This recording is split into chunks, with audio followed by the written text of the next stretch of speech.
C'est l'un de nos leaders de l'opposition. Il est coordonnateur de Sauvons la RDC et il est donc, j'ai déjà dit, député national. Il n'est pas venu seul, il y en a d'autres, mais ici nous avons aussi un autre député, membre de l'UDPS, M. Papi Nyongo. Il est député national de l'opposition. Donc, le député, l'honorable Martin Fayulu va nous expliquer un peu ce qui s'est passé le 19, le 20, et nous donner un peu l'état des lieux, et ensuite il y aura des questions-réponses. Ça va? Merci beaucoup à tous.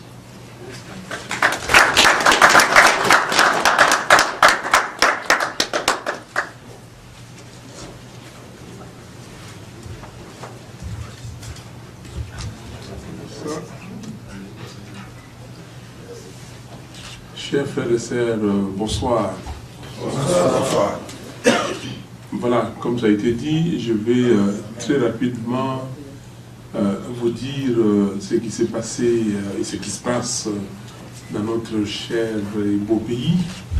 Et puis après, donc, on va se livrer au jeu des questions et réponses. Je ne sais pas par où commencer, mais j'aimerais d'abord, en mémoire de nos vaillants combattants, de ceux que nous appelons aujourd'hui les martyrs de la démocratie, que nous nous levions et pour observer une minute de silence.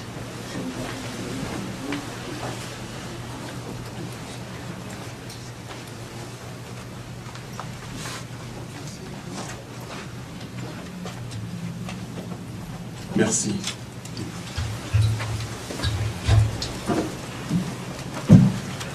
Ces frères et sœurs sont tombés parce qu'ils ont voulu dire à M. Kabila que trop c'était trop et que c'était assez.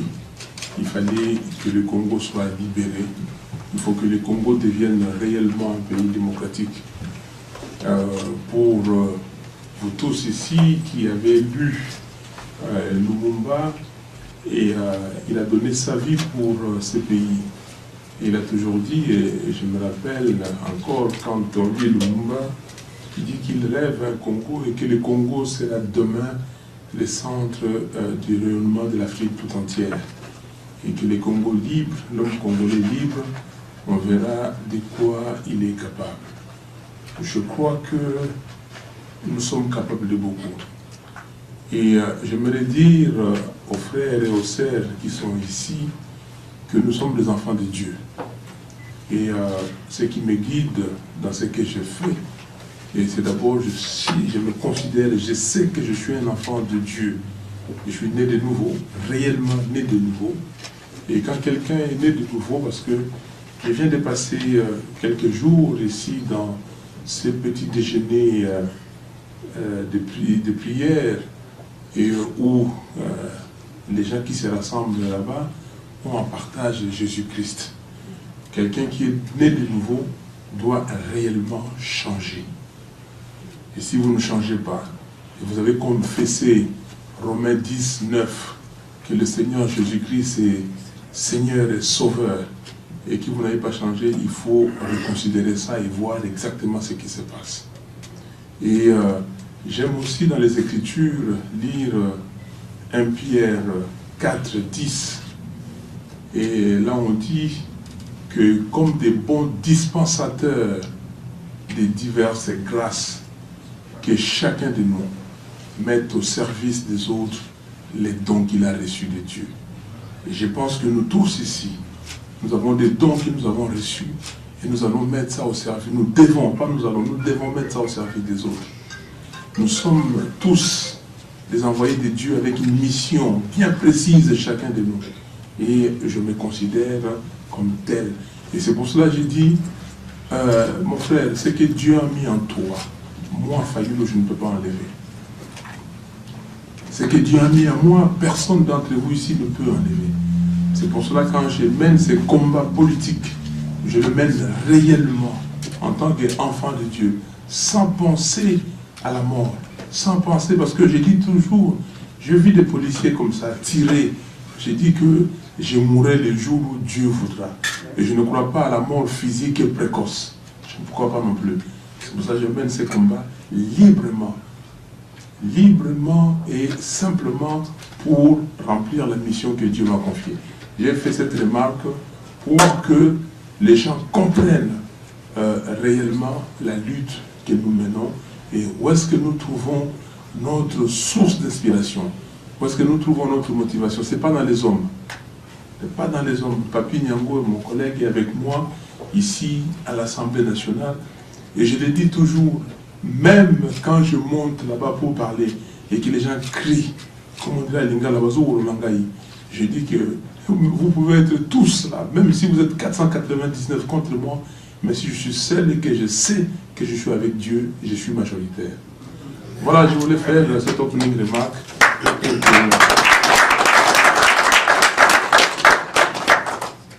Qu'est-ce qui s'est passé? Ce qui s'est passé, c'est que c'est la lutte pour la démocratie. Et cette lutte, nous l'avons commencée aussitôt entrée à l'Assemblée nationale, je veux dire, conférence nationale souveraine, à l'Assemblée nationale. Et rappelez-vous, j'étais venu ici, donc par 2 fois, on s'est réunis, la plupart d'entre vous m'avaient posé la question, mais pourquoi vous êtes entrés? Et je vous expliquais les conditions dans lesquelles nous étions entrés. Nous sommes partis, on a dit, écoutez, nous voulons nous engager et combattre de l'intérieur. De l'intérieur parce que nous savons que nous pouvons réussir, même un petit groupe. Mais si le groupe est convaincu, si le groupe a des objectifs, nous allons réussir et c'est pour ça que nous sommes engagés. Et dedans, nous avons commencé à mener ces combats et à l'intérieur et à l'extérieur. À l'extérieur, c'est préparer nos concitoyens. Préparer nos concitoyens, et vous le savez, nous avons fait plusieurs pétitions. La première pétition, c'était en 2013. Touche pas à mon 220, pas de présidence à vie en RDC. Quand M. Beauchab a écrit son livre, la révision constitutionnelle ou l'inanition de la nation, et nous avons pris notre bâton de pèlerin pour lui dire que non, il n'y a pas de 3e mandat dans ce pays. Déjà, le premier mandat, vous avez triché, le 2e mêmement, et le 3e, en tout cas, vous ne pouvez pas l'avoir. Et nous avons mené ces combats-là. Et je me rappelle encore, la mère Mende disait, oui, Fayoulou et ses amis, s'ils veulent prendre un bain de soleil dans les rues de Kinshasa, qu'ils le fassent, mais ça ne veut absolument rien dire. Mais nous avons tâté les pouces et nous avons senti et nous avons eu ce que la population, ce que le peuple congolais voulait réellement. Et après, cette campagne devait se terminer par un meeting le 1er septembre 2013 au vélodrome de Kitambo. Et le meeting a été réprimé violemment. Nous avons eu des blessés, on doit le dire, on n'a pas eu de morts dans ce meeting, mais nous avons eu des blessés et beaucoup d'arrestations. Après, nous avons continué. Nous avons vu que Kabila multipliait les initiatives et ils avaient vraiment, comme vous dites ici en anglais, ils ont fait les scénarios planning. Ils avaient plusieurs scénarios. Et en disant, bon, voilà, on va par essai et erreur. Si on avance tel scénario, ça ne marche pas, on amène d'autres. Et ainsi de suite. Alors on a vu qu'on a amené de nouveau Maloumalou. Et Maloumalou est venu avec des projets.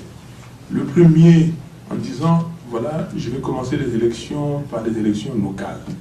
Mais pour lui, les élections locales, c'était une façon de retarder, parce que les élections locales au Congo, je mets quiconque au défi, si on fait les élections, on organise les élections locales, ça sera fini pour 10 ans, on aura des troubles perpétuels au Congo. Parce que les élections locales ne sont pas des élections des partis politiques, ne sont pas des élections, comment dire, d'individus, mais ce sont des élections des familles.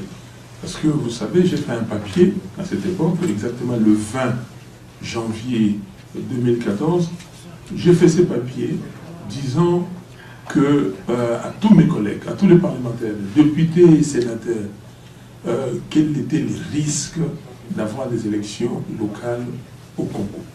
Donc Donc j'ai discuté même avec des ambassadeurs, j'ai discuté avec beaucoup de gens. Nous avons mené une campagne contre les élections locales. Élections locales, un peu plus de 23 000 élus qui devaient sortir.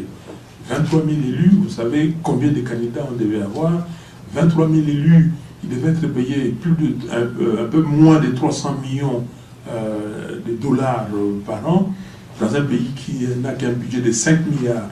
Parce que vous allez trouver 300 millions pour payer des gens qui ne vont pas travailler, il faut le dire, parce que nous avons les députés nationaux aujourd'hui, nous avons les sénateurs, nous avons les députés provinciaux qui, à mon sens, ne travaillent pas. Nous avons les gouvernements provinciaux et le travail qu'ils font. Prenez le gouvernement provincial de Kinshasa. Et j'ai toujours dit, prenez l'Assemblée provinciale de Kinshasa. J'étais moi-même membre de l'Assemblée provinciale de Kinshasa. J'ai dit, je préfère encore prendre ces ressources-là pour boucher ou combattre les érosions de Kinshasa. C'est devenu le clientélisme. Tous les députés provinciaux sont devenus des amis des gouverneurs. Et ils se font des droits de passe et on donne de l'argent par-ci, par-là. Et c'est l'argent des contribuables congolais. Donc, nous avons combattu cette affaire et nous avons dit élection des familles, parce que les gens vont être contents d'être élus. Prenez-nous tous ici dans nos villages, dans nos familles, parce que c'est l'affaire des familles, familles restreintes, c'est-à-dire vos parents, nos parents à nous. Ils sont nés avec leurs frères et sœurs. Ces frères et sœurs ont eu des enfants. Et sont ces enfants-là, ou les enfants des enfants, qui vont être candidats. Et quand ils seront candidats là-bas, il faut qu'ils soient élus, parce qu'il n'y a pas de travail au Congo. Et si dans ma lignée, quelqu'un est élu, il va sortir de l'argent pour nourrir la famille. Et si cette personne-là n'est pas élue, et si lui il considère qu'il était élu, donc il y aura des troubles. J'ai fait les enquêtes, je suis parti dans le Bas-Congo, dans les tribunaux. J'ai été voir les bourgmestres de Kinshasa et nous avons conclu que c'était dangereux et que les stratèges de Kabila avaient trouvé cette solution pour mettre le pays à feu et à sang. Et comme ça, lui, il devait glisser, rester là. Donc nous avons combattu cette affaire. Je suis venu ici, même aux États-Unis. J'ai vu l'envoyé spécial du président Obama, Ras Feingold. J'ai discuté avec lui de ses projets. Au Congo, à Kinshasa, nous avons discuté avec beaucoup de gens. Dieu merci, finalement, nous avons été entendus et tout le monde a compris que les élections locales, c'était très dangereux. Et après, ils ont développé d'autres initiatives. Ils ont commencé, je vais faire court, peut-être je répondrai dans des questions. Ils sont venus avec cette idée de nouveau, de changer la Constitution. Ils ne parlaient plus de réviser la Constitution, mais changer complètement la Constitution. En avançant l'argument du type, oui, le peuple souverain qui a voté la Constitution au référendum, ce peuple souverain peut lui-même aussi changer les constitutions. Donc, par ces faits, l'article 220 et tous les articles liés par le 220 tomberont d'eux-mêmes. Nous avons combattu, nous sommes venus ici le 4 août en marge du sommet USA-Afrique et vous avez suivi ce qui s'est passé, l'altercation que j'ai eue avec le membre du PPRD quand j'ai dit que Kabila n'a jamais été élu au Congo. Et j'insiste et je continue, même devant la tribune de l'Assemblée. Je dis qu'il n'a jamais été élu. Et voilà, mais maintenant j'étais très content quand un de leurs, ou un ancien d'entre eux, Moïse Katumbi, a dit que voilà, il avait eu des pénaltys, irréguliers. Et en plus, ces pénaltys, il ne les a jamais convertis. Donc, et c'est ça la vérité. Kabila n'a jamais regardé la situation du Congo. Et là, j'étais très content quand lui-même, maintenant, a eu des problèmes avec Moïse Katumbi. Il va à Lubumbashi, il dit que voilà, les Katanga n'est pas développé. L'argent qu'on envoie, où est-ce que ça va? Voilà. Et quand nous nous disons qu'au Congo, il n'y a absolument rien, les gens s'étonnent. Donc, nous avons combattu le changement de la Constitution. Nous sommes répartis dans les rues de Kinshasa pour dire non. Et après, Maloma nous revient encore avec ses tribulations, ses élucubrations. Nous avons dit cette fois-ci, c'est Maloma qui doit partir parce qu'il est un des instruments pour Kabila de demeurer au pouvoir. Et nous avons lancé la pétition Malou dégage. Et cette pétition a fait un effet. Et nous sommes partis déposer les résultats de la pétition chez Malumalu, il a refusé. Nous avons fait 3 tours là-bas, 3 fois de suite. Malumalu n'a pas accepté de recevoir. Et finalement, nous sommes organisés. Nous avons déposé à l'Assemblée nationale, chez les présidents de l'Assemblée nationale, mais Malumalu a eu ces documents en présence des députés. Martine Kobler a organisé une réunion chez lui avec, en présence des ambassadeurs.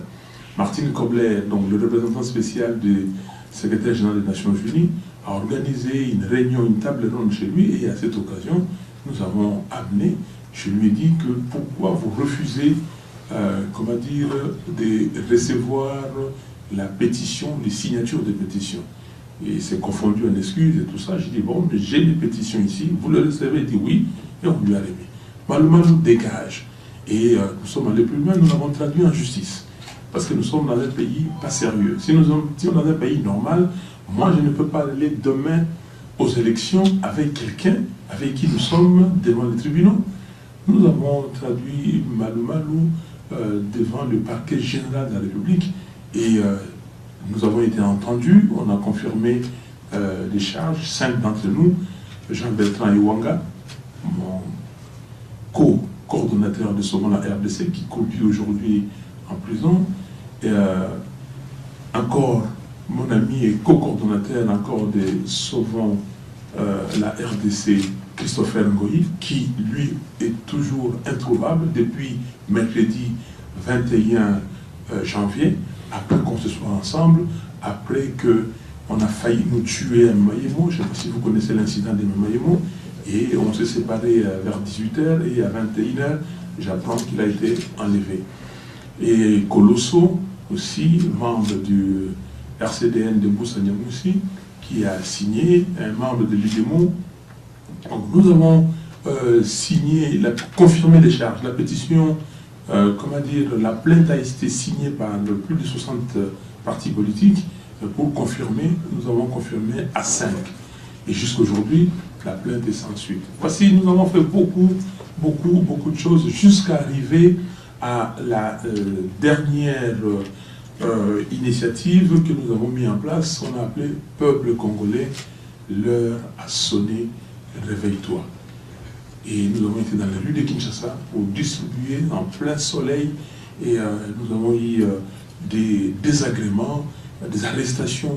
Le professeur Kaleli, qui avec moi a été arrêté, mis au cachot à Kankokolo. Jean-Félix Senga, notre secrétaire exécutif des forces acquises au changement, a été arrêté chez, comment il s'appelle, Kanyama. Et nous avons, mais le peuple a compris. Et après, nous nous sommes dit, au niveau des Sauvons la RDC, nous devons aller plus loin. Nous devons expliquer au peuple, parce que ces gens-là continuent à multiplier des initiatives, et la dernière en date, c'est l'ONIP. ONIP, Office national d'identification des populations. Ils ont créé l'ONIP, toujours, et ils disent que l'ONIP va faire le recensement qu'ils ont appelé recensement administratif. J'ai toujours demandé à ces gens-là de m'expliquer ce que c'était le recensement administratif qu'ils allaient faire, mais ils n'ont jamais eu d'explication. Mais M. Mouyej, il était ministre de l'Intérieur, il a dit ceci, nous devons rétablir l'état civil. Il va plus loin, il définit l'état civil. Il dit l'état civil, c'est la carte d'identité. C'est ce que nous appelions avant la carte aux citoyens. L'état civil, il dit que c'est les passeports. L'état civil, c'est le permis de conduire. J'ai dit, mais écoutez, c'est ça l'état civil? Est-ce que vous n'avez pas dans nos différentes communes, dans les maisons communales, un bureau écrit Office de l'état civil? Est-ce que l'état civil, c'est tout ça? L'état civil, ce n'est pas l'acte de naissance ou le certificat que vous allez chercher. L'état civil, ce n'est pas l'acte de mariage. L'état civil, ce n'est pas l'acte de décès. Alors, nous avons compris. On a fait des recherches. Nous avons trouvé que l'ONIP a été créé exactement le 31 décembre 2011. C'est-à-dire 12 jours après la prestation de serment de M. Kabila. Les derniers jours de l'année. Nous sommes allés plus loin. On dit, mais écoutez, pourquoi le NIP doit faire des recensements. Et nous avons compris que M. Mouzito, Premier ministre de son État, avait signé en août 2009 un décret prescrivant les recensements. Il y a même des pays qui ont donné des dons de chips et tout ça. Ça fait plus de 5 ans que M. Mouzito avait signé ce décret et il n'y a jamais eu de recensement. Même à l'Assemblée nationale, pas plus juste rappel, on a eu un séminaire où le ministre du Plan qui avait remplacé Komitatou, Vunabandi, je crois, est venu avec le patron du Fonds des Nations Unies pour la population pour expliquer les bien fondés des recensements. Et ça fait plus de 5 ans qu'on a signé ce décret par des recensements. Nous sommes allés plus loin. On a regardé, mais qui fait les recensements au Congo? Nous avons découvert que les recensements au Congo doivent faire par l'INS, Institut National de la Statistique, créé sur ordonnance présidentielle de 1978. On a rassemblé tous ces documents. On a regardé la loi qui donne la structuration du gouvernement dans notre pays, les fonctions de chaque ministre. Et nous avons compris que l'ONIP a été, donc, il y avait un décret loi du Premier ministre Mouzito le 31 décembre 2011, contresigné par M. Lumumba, qui était vice-premier ministre et ministre de l'Intérieur. Et voilà, délit d'initié, c'est lui qui va à la tête de cette organisation. Mais plus loin, moi-même, ça fait plus de 2 ans, parce que j'avais appris déjà que ils avaient plein de cartes d'identité qui stockaient quelque part. J'avais appris qu'il y avait un marché de ces cartes d'identité et que ces marchés au préalable étaient accordés à une société franco-congolaise pour un montant de à peu près un peu moins de 200 millions de dollars. Mais que ces marchés a été réouvert, on a réouvert les marchés adjugés, a été réouvert, au niveau de l'office qui donne des marchés au Congo, pour finalement donner les marchés à une société chinoise qui s'appelle Huawei, un marché de 400 millions de dollars. Et quand j'ai appris ça, j'ai envoyé une question écrite au ministre de l'Intérieur. J'ai envoyé pour lui expliquer, pour lui poser la demander pourquoi toutes ces manœuvres. Et si cette société franco-congolaise accusait les gouvernements congolais et comment on allait s'en sortir. La lettre est restée pendant longtemps, pendant plusieurs mois, et il m'a quand même finalement répondu. Donc j'ai la réponse. Donc tout ça, nous avons compris que ces gens-là s'organisaient pour que M. Kabila reste plus longtemps au pouvoir. Et alors dans ces cas-là, ayant tous ces éléments, nous avons dit nous allons mener une autre campagne. Quelle est la campagne? On dit, nous étions au mois de novembre de l'année dernière, que le 11 décembre, nous allons organiser une grande conférence débat dans le cadre de Sauvons la RDC pour expliquer qu'est caché réellement l'ONIP. C'est une conférence où on a dit que l'ONIP c'est pour les glissements. Très simplement. Pour les glissements. Deuxièmement, c'est pour consommer ces projets de balkanisation de la RDC. À qui vous allez donner des cartes d'identité nationale à Rutshuru? À qui vous allez donner des cartes d'identité nationale à Goma? Est-ce que vous savez qui aujourd'hui se trouve sur les sols congolais à Goma, à Rutshuru, dans toutes ces contrées là-bas? Donc nous nous sommes dit, ils voulaient donner des cartes d'identité à des personnes qui n'étaient pas des Congolais dans ces zones-là, pour que demain, ces messieurs et dames viennent réclamer la nationalité congolaise ou même la balkanisation en disant référendum d'autodétermination, nous voulons que tel autre parti ne soit plus au Congo et soit dans un autre pays ou je ne sais pas. Alors, nous avons ouvert les yeux de nos concitoyens le 11 décembre et nous avons, au même moment que nous programmions cette conférence débat sur qui cache l'ONIP, nous avons programmé un grand meeting sur l'esplanade des Martyrs, c'est-à-dire la place comprise entre le boulevard Triomphal et l'avenue de l'enseignement à Kassabobo. Donc le meeting pour dire non. 1. Au changement de la Constitution, à la révision de la Constitution. 2. Non au changement ou à la révision de la loi électorale. 3. Non à l'ONIP et au recensement. 4. Oui à la démocratie.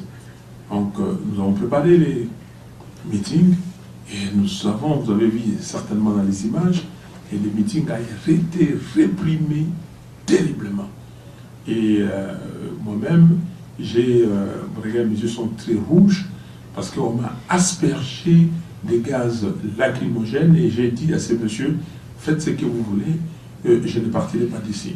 Il y a un journaliste qui était à côté de moi qui filmait tout, il a reçu une baïonnette et il y avait des dames derrière, on a tiré dessus, il y a eu beaucoup de dégâts et à la fin, les gars qui étaient avec moi, les jeunes gens, ils m'ont soulevé, ils m'ont pris, vous avez certainement vu ça. Donc, ça a commencé là. Et finalement, au niveau de l'Assemblée nationale, on a organisé une session, on a appelé une session extraordinaire. Et nous nous sommes réunis au niveau de tous les députés de l'opposition, se disant que nous n'allons pas assister à une seule plénière qui aura pour objet de discuter de la loi électorale. La loi électorale, pourquoi? Comme ils ont fait toutes ces manœuvres, toutes ces élucubrations, ils voyaient qu'ils ne passaient pas, ils se sont dit, voilà, on passe par la loi électorale. Mais tout en sachant qu'au départ, ils avaient déjà introduit, eux, 4 lois à l'Assemblée nationale, qui devaient être discutées à la session ordinaire qui se terminait. La loi sur la révision constitutionnelle, la révision notamment de l'article 197, alinéa 4, qui dit que les députés provinciaux sont élus au suffrage universel direct. Donc, ils voulaient changer cet alinéa, donc changement de la Constitution, et 3 différents projets pour la loi électorale. Ils voulaient saucissonner la loi électorale. Et dans la campagne que nous avons menée, peuple congolais leur a sonné « Réveille-toi », nous leur avons demandé de retirer ces 4 lois. Ils ont retiré les lois. Et comme ils ont retiré les lois, ils se sont rendus compte que notre collègue Delis Sanga avait en son temps, en 2012, introduit aussi une proposition de révision de loi électorale. Ils se sont servis de ça pour dire, voilà, il faut réviser la loi électorale, on reprend la loi de Delis Sanga. Mais, malheureusement pour eux, ou en tout cas, comme ils sont, je le dis astucieux, mais pas astucieux, ils sont malicieux, ils ont pris la loi de Sanga, ils ont traficoté, ils ont ajouté. Moi, j'introduis ma loi, vous prenez ma loi et vous ajoutez des choses. Et Delis Sanga, voyant ça, il a dit que non, cette loi n'est plus ma loi. La loi a été touchée, donc je retire ma loi. Il a retiré sa loi, et c'est comme ça qu'eux, ils ont récupéré ça au niveau du gouvernement. Ils ont fait un projet de loi, et la loi du sang qui a été contestée. Et nous, par ces fêtes, nous avons dit qu'on n'assisterait pas à de plénières qui auront pour objet la discussion de cette loi. Et nous avons fait des déclarations, et nous sommes sortis. Et nous sommes organisés. Et nous sommes organisés. Alors, comme ils se sont précipités, ils ont dit que le 12 janvier, et c'est le jour où ils vont commencer la discussion de cette loi. Et nous sommes dit, tous les députés, le 12 janvier, députés de l'opposition, et même tout autre député qui pense que cette loi, comment dire, va retarder le pays, parce qu'il y en a beaucoup au sein de kabylistes, ou en tout cas de cette majorité factice, il y a beaucoup qui sont contre cette loi, ou qui étaient contre cette loi. Alors nous nous sommes organisés et nous sommes venus à l'Assemblée. La semaine donc, qui a précédé, nous avons fait cette déclaration donc, des députés, et le 12, nous nous sommes organisés toujours là où il y a nos partis politiques, donc l'avenue de l'enseignement. On a amené du monde, des militants, pour nous accompagner au Palais du Peuple. Et arrivé là-bas, toujours répression. Répression, on s'est dit, bon, écoutez, ils ont réprimé, mais nous allons quand même aller. Nous sommes allés au Palais du Peuple et nous avons fait cette séance des sifflets, et vous avez vu. Et après, nous sommes organisés, on a dit, bon, on attend, on signe des déclarations. Nous disons au peuple, les jours où on va maintenant convoquer la plénière pour discuter sérieusement, où M. Bouchab va revenir, on va commencer, il faut être là. Donc, les gens sont venus, nous étions nombreux, on a dérangé, mais eux aussi, ils sont passés par la force. Alors nous nous sommes dit, bon, là, c'est fini, il faut maintenant mettre la population dans les rues et partout. Cette fois, on dit, non, ne venez pas au palais du peuple, mais là où vous êtes à l'université de Kinshasa, à l'UPN, à Massine, à Angaba, partout, manifestez là. Et vous avez vu, c'est ça le 19, nous avons manifesté le 19, le 20, le 21, le 22, le 23, même le 24. Et cette fois-là, ce sont les gens qui sont venus commencer à nous supplier. Est-ce que vous ne pouvez pas tempérer? Est-ce que vous ne pouvez pas? Nous avons dit que le peuple, c'est l'affaire du peuple. Mais l'affaire a été, je ne vais pas dire étouffée, mais comment est-ce qu'ils ont réussi à désamorcer? Parce que nous avons communiqué, le peuple a besoin de clichés, le peuple a besoin de spots. On dit au peuple, voilà, ces gens-là ont mis en place le recensement. Le recensement comme condition préalable pour les élections. Or, nous nous disons que Kabila doit partir par tous les moyens. S'il peut partir avant, tant mieux. Mais le 19 septembre 2016, nous devons avoir à tout prix, selon la Constitution et l'article 73 de la Constitution, des élections, et ces élections, M. Kabila ne se présentera pas. Donc, si on veut les recensements, il va glisser. Alors, le peuple a dit, ah bon, c'est ça. Et le peuple a compris qu'il doit manifester parce que Kabila doit partir. Et c'est pour cela, dans nos écrits, nous avons dit que l'objectif de ces manifestations était de démontrer à M. Kabila que le peuple congolais ne voulait pas de lui. Alors, maintenant, on utilise M. Kengo pour dire, voilà, nous avons retiré l'alinéa 3 de l'article 8. C'est le point qui faisait référence au recensement. Mais nous n'avons pas demandé de retirer un article ou un alinéa. Nous avons demandé le retrait pur et simple de cette loi. Alors, population qui avait ces clichés-là, on retire, il n'y a plus de recensement. Donc la population a dit que non, j'ai gagné.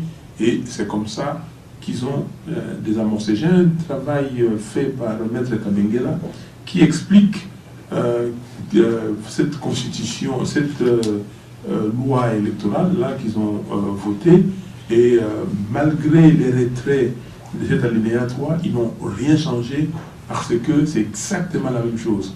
On ne fait pas référence au recensement à l'article 8, mais si vous lisez les articles 145, 146, 209 et autres, il y en a 6 au total, on fait référence au nombre de la population.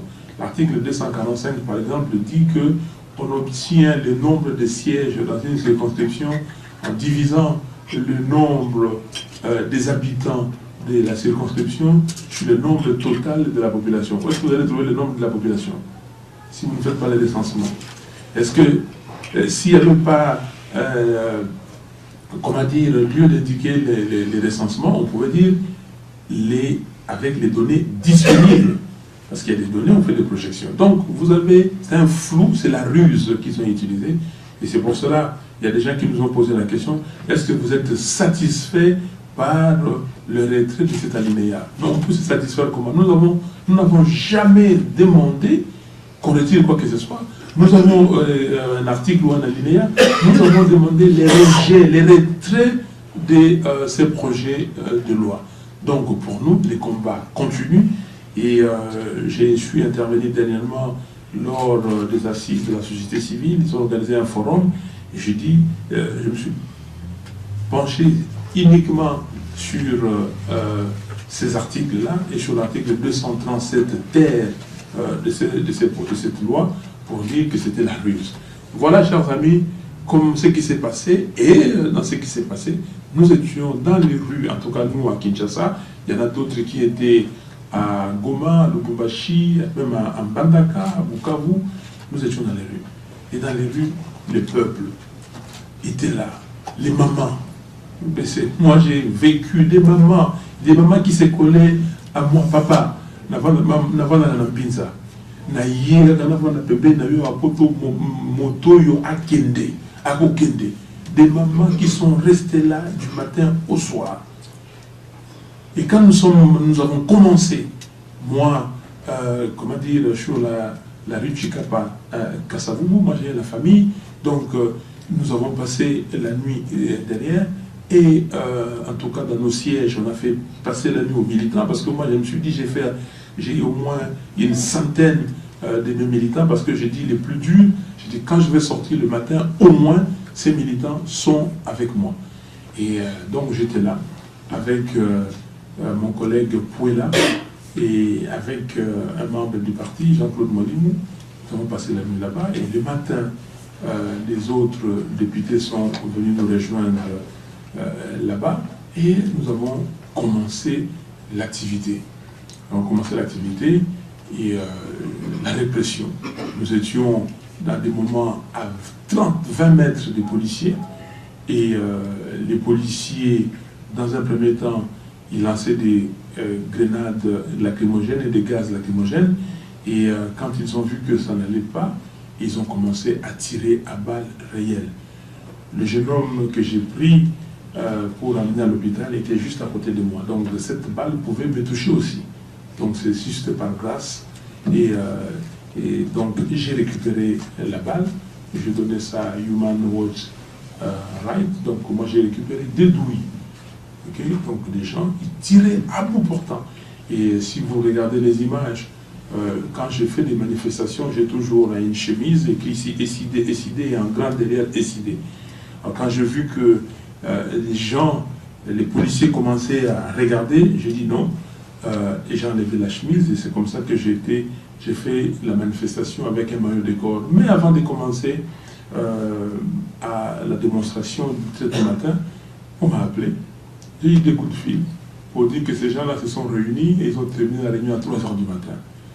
L'objectif, c'est qu'on doit tuer, notamment toi, ou ils t'enlèvent, ou ils te tuent. Alors, avant d'aller à la réunion, j'ai dit, est-ce que j'ai dit aux amis? Je ne leur dis pas. J'ai dit, bon, je dois aller, mais si je ne leur dis pas, ils voient un certain comportement, ils vont penser que j'ai peur. Parce que moi, comme je vous ai dit, je ne crois pas à la mort physique précoce. Je leur dis. J'ai dit, mais on va à la manifestation. Et nous avons fait la manifestation. Et ils ont tué, ils ont réprimé, et nous avons continué. Et je termine par le mercredi. Le mercredi 21, on continuait, on devait avoir une réunion pour voir comment recadrer les choses et continuer.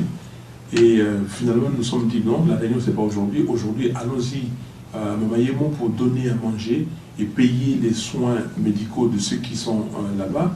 Nous faisons la réunion jeudi et nous sommes partis.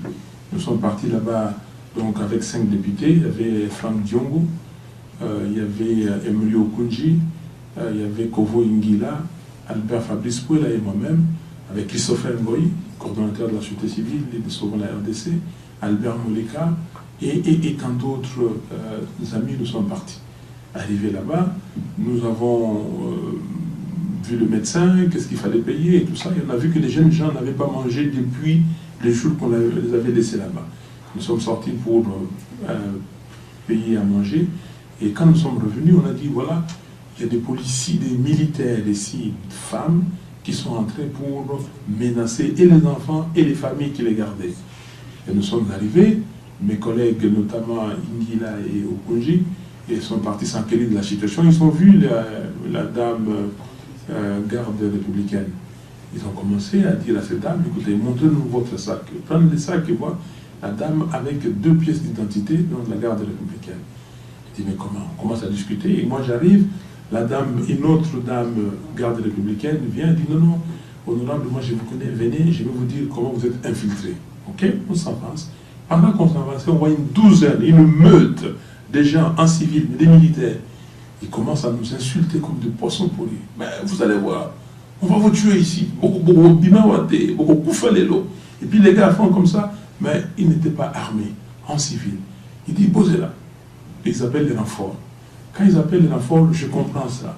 Mon collègue Okunji veut discuter parce qu'il nous insultait et il ne pouvait pas accepter ces insultes. J'ai dit non, on se calme, nous sommes à l'hôpital, on sort. Pendant qu'on sortait, et nous sommes à 20 mètres du portail, ils donnent ordre aux policiers là-bas de fermer le portail et de ne pas nous laisser sortir parce qu'on va être tués là-bas. Ils ont appelé les renforts. On arrive là-bas, le policier avec beaucoup de civilité et nous laisse sortir. Beaucoup de politesse, il nous laisse sortir. On sort. Dès que nous sommes sortis, semble-t-il 3 minutes plus tard, et la garde républicaine est arrivée, cette fois-ci armée, en uniforme, ils ont commencé à tirer. Pensant qu'on était encore là, et tout ça, ils ont tiré dans tous les sens. Ils ont tué 2 personnes, et une dame était gravement blessée, et Maman Yemo ne pouvait pas la soigner. On l'a amenée en Galiema. Voilà ce qui s'est passé, et le reste, vous avez vu les images, vous avez vu les déclarations, et nous avons dit simplement, et comme dit le professeur Kalele, que pour lui, l'université de Kinshasa, c'était la résurrection de l'université. Les jeunes gens ont pris la mesure de l'affaire. Les Congolais ont pris la mesure de l'affaire. Ils ont compris que s'ils ne marchent pas, s'ils ne se mettent pas debout, M. Kabila va continuer à déstabiliser les Congolais. Nous ne voulons pas de ça. Voilà, l'introduction, c'était un peu long, mais j'ai essayé de voir comment résumer. Mais c'est le résumé que j'ai pu faire. Merci beaucoup.